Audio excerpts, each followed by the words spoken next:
You're watching dark crimes with a more where the creepy gets real. Like, comment what time you're watching and where you're from, and let's dive into the dark.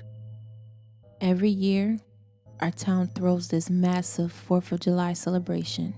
You know, flags everywhere, parades, kids with sparklers, the smell of grilled meat in the air. It's tradition. But this year felt off. Like something was brewing under the red, white, and blue. Like the fireworks weren't the only thing set to explode. I should have trusted my gut and stayed the hell home. I pulled into Fairbridge Park around 7 p.m. The sun was still out, but that orange glow had started to sink behind the trees. The bandstand was alive with cheesy country covers, and people were everywhere. Blankets on the lawn, coolers full of beer, kids doing cartwheels in the grass. That's when I saw the clown. Not a happy birthday party clown. This dude looked wrong. Greasy, white paint, smeared red smile, and this old school Uncle Sam top hat that looked like it'd been buried underground for years. He was passing out flags to kids, but the way they looked at him, like they were hypnotized. I snapped a pic for my sister and text, "Why the freak is Pennywise working the 4th of July parade?" No answer. Around 8 p.m., I wandered into the craft tent. Local vendors selling candles, homemade fudge, the usual. But one tent was empty, except for a curtain and a wooden sign that said, "The Whisper Booth. Come hear your fate." Corny, right?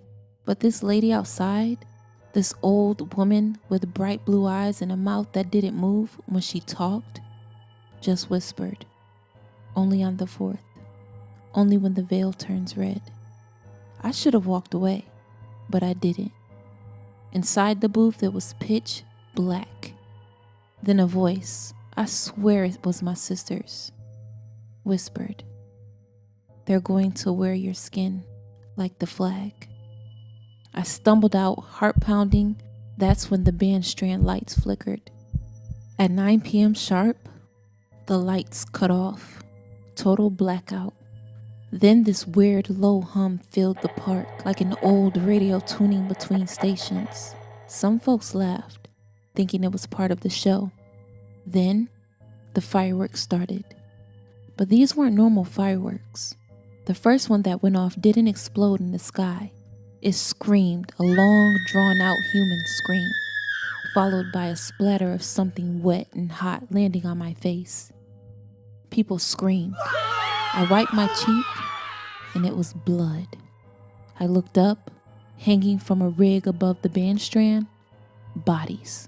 Real bodies. Stripped, twisted, and painted like flags. Skin peeled in stripes, stars carved into chests. The fireworks were just distractions for the slaughter. Then they came. They weren't human, or maybe they used to be. Colonial looking figures, powdered wigs, rotting flesh, grins sewn ear to ear with red thread. Their eyes were fireworks, literally bursting with sparks. The clown led them, holding a giant bone carved baton, like he was conducting an orchestra of screams. People tried to run, but the exits were gone. Just fog, thick, choking, sulfur-smelling fog. One of the creatures grabbed a man next to me, sliced his belly open with a bayonet, and pulled his intestines out like streamers. A kid screamed beside me, and one of the colonial things bit off her fingers like they were baby carrots. I ran, no shame, just pure, primal terror. They were rounding people up at the baseball diamond. I hid behind the bleachers and watched. One by one, they skinned folks alive, patch by patch, stitching the flesh into a massive flag. It rippled in the wind like it was alive. And every time a new piece was added, that clown laughed. This hoarse, inhuman wheeze that made my teeth hurt. Then I saw her, my sister. She was still alive, tied to the flagpole. They carved a star into her chest. That snapped me. I grabbed a busted firework launcher from the ground, lit it, and fired straight at the clown's face. Boom! His head exploded like a rotten watermelon. For a second, everything paused. Then, the colonial things started shrieking. Their eyes dimmed, the fog pulled back, the flag caught fire, real fire. And as it burned, the sky exploded into real fireworks, red, white, blue, and black smoke. Cops found me in the morning, curled up in the cornfield across the highway, burned, bloody, in shock. They said the park had closed early due to a gas leak, said no one died, said my sister never showed up, said I was hallucinating. But I have the photo, the one I took of the clown earlier. Only now, he's not looking at the kids. He's looking straight at me. It was my first 4th of July back in Oakridge since I left for college. Small town, tight-knit, real quiet unless it's a holiday. My cousin Kiki picked me up, blasting Megan Thee Stallion, and we headed to the field behind the high school where they always do the fireworks. Everyone was there, grilling ribs, waving flags, kids running around with sparklers. It smelled like charcoal and bug spray. You know, home. Grandpa bought his old camcorder out. Gotta record history, he joked. But when he panned it across the crowd, the screen glitched. Just a second, but I swear it flashed red. Around 9:15, just before the fireworks started, a little boy went missing. Someone screamed near the bleachers, "Tavon? Where's Tavon?" People started looking, calling his name. He couldn't have gone far. I helped search behind the concession stand and by the porta potties. No luck. Then, someone found a sneaker. Just one. Still warm. A few drops of blood on the grass. Probably just scraped his knee, Grandpa said, trying to calm folks. They went on with the show anyway. Red, white, blue. But I couldn't enjoy it. Not with a missing kid. Not with Grandpa still filming, even when people were crying. I looked over his shoulder at the camcorder. The fireworks on the screen weren't red, white, and blue. They were red and redder. Every burst was a splatter, like meat hitting the wall. Then it froze. The screen showed something the sky didn't. A silhouette floating above the field. Long arms, hollow face. The next morning, I couldn't shake it. I went back to the field. Grass was trampled, grill ashes still smoking, empty soda bottles everywhere. And in the center of the field, the giant American flag they hung for the ceremony was burned to a crisp. No one mentioned it. No news, no cleanup crew, just ashes. I walked to where they found Tavon's shoe. The grass was dead there, blackened. Something in the soil crunched under my feet. A tooth. A small one. That night, Kiki called me screaming. I drove to her place, ran inside, and found her shaking in the bathtub, phone still in her hand. She says she saw Tavon outside her window, mouth open like he was trying to scream, but no sound came out. Eyes glowing red. I thought she was losing it until I saw the window myself, fingerprints on the glass, inside, and a smear of blood across the sill, like he had been pulled back out. 4th of July in Oakridge used to mean music, fireworks, and too much potato salad. Now it means vanishing. Every year since that first disappearance, someone's gone missing during the celebration. Always a kid. Always around 9:15 p.m. But this year, it started early. Jalen wasn't the only one. Mrs. Cruz lost her baby girl during the parade downtown, just turned 5. All they found was her little face paint kit, crushed and covered in what looked like barbecue sauce. Only, it wasn't. It reeked of iron and rot. I went back to the field one last time. This time, I brought a shovel. I had to know. Near the old flagpole, the dirt felt softer. I started digging. About a foot down, I hit a fabric. Red, white. More digging revealed what looked like a rolled up banner, but it wasn't. It was a dress, still on the body. A child's skeleton, no jaw, teeth scattered like confetti, and behind it, deep in the soil, dozens more, stacked, grinning, arms bent wrong. Some still had 4th of July hats. Some were fresh. I ran back to Grandpa's house, hands shaking, dirt under my nails. I needed proof. He was in his chair, eyes glassy, rewinding tape.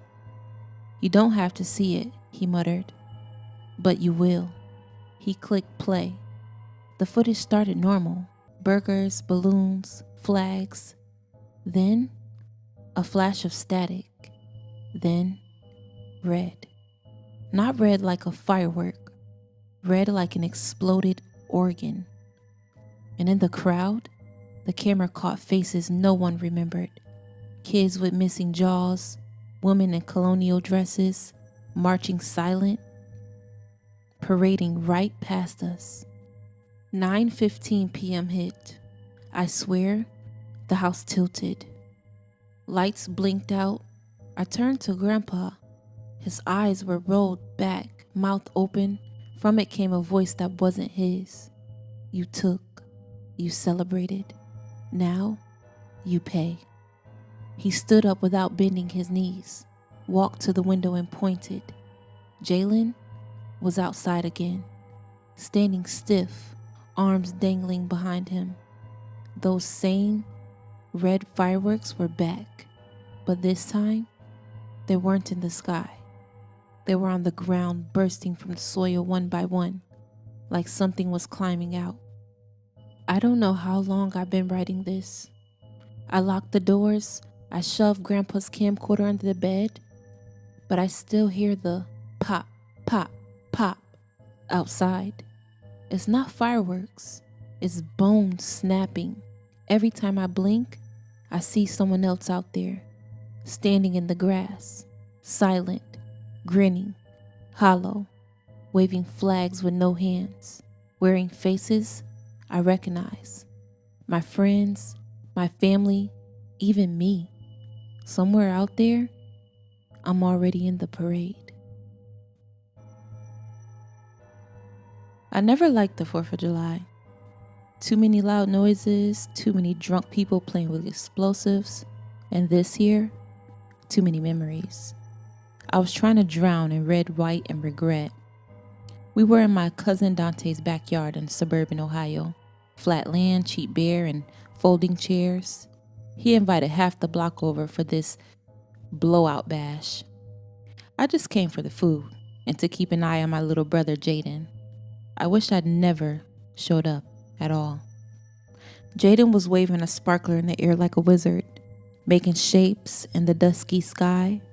Dante was already drunk, yelling about lighting the big one before dark. Pop! A firework exploded too close to the house. A woman screamed, smoke drifted right over the grill, and for a split second, I thought I saw something standing in the haze. Something tall and naked and twitching. But when I blinked, it was gone. Must have been the heat or the tequila shot I shouldn't have taken. Kids were running around with glow sticks. Someone turned on loud music. I noticed Jaden was missing. I searched the backyard, then inside the house. No one had seen him. I found his phone on the grass near the side gate, screen cracked, a smear of blood on the case. "Jaden?" I called into the street. Nothing. That's when I noticed the firecrackers had stopped. and the crowd had gotten quiet, still, like something was watching them. I pushed through the gate into the alley behind the house. It reeked of smoke and sulfur. Then I saw a trail of red smears, bloody fingers along the neighbor's garage wall.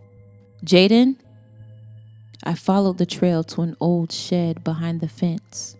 One Dante said was always locked, but now the door was open, just slightly. That's when I heard it, a wet animal chewing sound. I pulled out my phone flashlight, hands shaking, and stepped inside.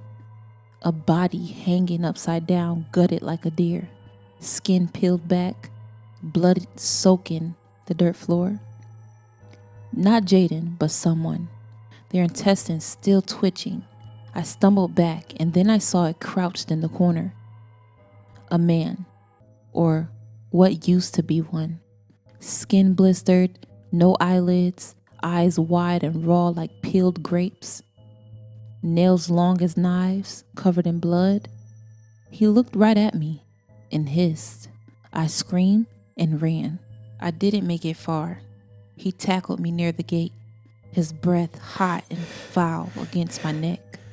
I punched, kicked, bit, anything. A firework exploded above us, casting the scene in red light. For a split second, I saw his full face. It was melted, skin bubbled like he crawled out of grease fire, and he wore dog tags. Dante's brother Malik, he died overseas. Or so we were told. I made it back to the backyard screaming for help, but no one moved. Every single person was standing, frozen, staring up at the fireworks, face blank, mouth slightly open, blood trickled from their ears. One of the neighbors suddenly turned to me, face distorted, pupils blown wide, and vomited a black sludge at my feet. Then more people started seizing, their bodies jerked like marionettes. Whatever that thing was, it had poisoned the food, or maybe the fireworks. It was inside all of them now. I grabbed a lighter fluid can and torch from the grill. Dante was curled up by the patio, eyes rolled back, whispering, "He's back. Malik's back. He never left the desert." I went back to the shed. The thing was dragging Jaden's unconscious body across the dirt. Blood was pouring from his nose. He was still breathing, barely. I didn't think. I just lit the torch. Flames burst through the shed. The creature shrieked, high-pitched and inhuman. Flesh crackled. It launched at me as it burned, and I stabbed it with a metal grill skewer still in my hand. It stopped moving after that. The cops said it was a freak accident, a gas explosion. They didn't test the food, didn't question the bodies twitching in the yard. Jaden's still in the hospital, not waking up. Dante hasn't spoken since, just keeps drawing the same symbol over and over again. 3 bloody stripes, like burnt flag stripes. And last night, I swear I saw someone standing on the porch in the dark, burned, watching. I was at my cousin Jerome's cookout. He was grilling ribs like his life depended on it, which, spoiler alert, it kinda did. Kids were running around with sparklers like they weren't literally holding fire. My aunt, Sheila, was already 2 shots in, yelling about how fireworks were government mind control. Then we heard it. The boom. Not the kind you expect, not fireworks. This was deeper, like the earth burped. And then someone screamed. Jerome stood frozen. The ribs were moving. No, not like sizzling, like they were trying to crawl off the grill. He flipped one over and it screamed. The rib screamed. A high-pitched piglet in hell type of wail. I dropped my hot dog. My aunt dropped her whiskey. That's how you know it was serious. Then, out of nowhere, this old white dude in red, white, blue tux and top hat comes sprinting across the lawn, barefoot. No one knew him. He looked like Uncle Sam's evil cousin, foaming at the mouth. He grabbed the cooler and started smashing soda cans on his forehead like he was shotgunning demons. Then he just combusted, just burst into red, white, blue fire. People screamed. Kids dropped their sparklers. Aunt Sheila yelled, "I knew it!" which honestly felt on brand. Jerome's neighbor, Todd, who thought he was a pyrotechnics expert just because he spent $400 at Boom City, starts lighting everything at once. Huge final style fireworks shooting straight into the sky. Only they don't come back down. Instead, they hover like drones, watching. Then one explodes into the shape of a skull. Everybody gasp. Then another one explodes, and this one spells out, "Run." Uncle Larry yells, "Y'all, this ain't no Disney show. We gotta go." We try to leave, but every road out of town is blocked by giant inflatable ball eagles, like massive, 20-foot tall inflatables just standing there, judging us. Jerome tried to drive through one. The eagle ate his truck, whole thing just gone.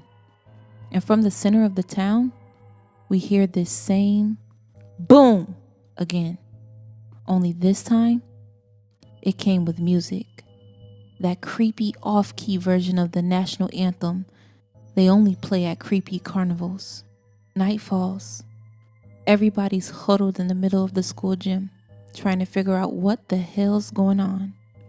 Then, the mayor comes in, face all bruised and bloody. He goes, "Y'all, they coming. The founding fathers. They back."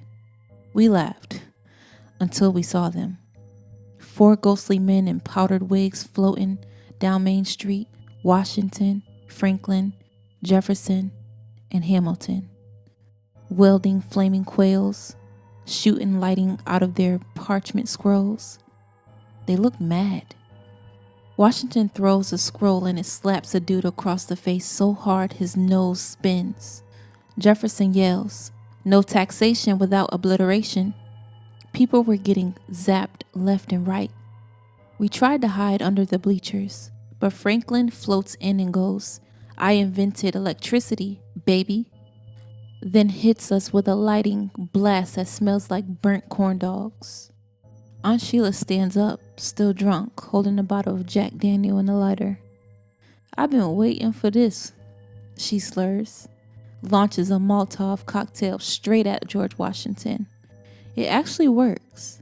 He bursts into flames and evaporates like a Snapchat. Then she turns to us and says, "Founding this, bitches," and passes out. Legend. They tried to say it was mass hysteria, some government cover-up nonsense. But we know what we saw. Every year since, we've had a new rule in the Little Wiggins.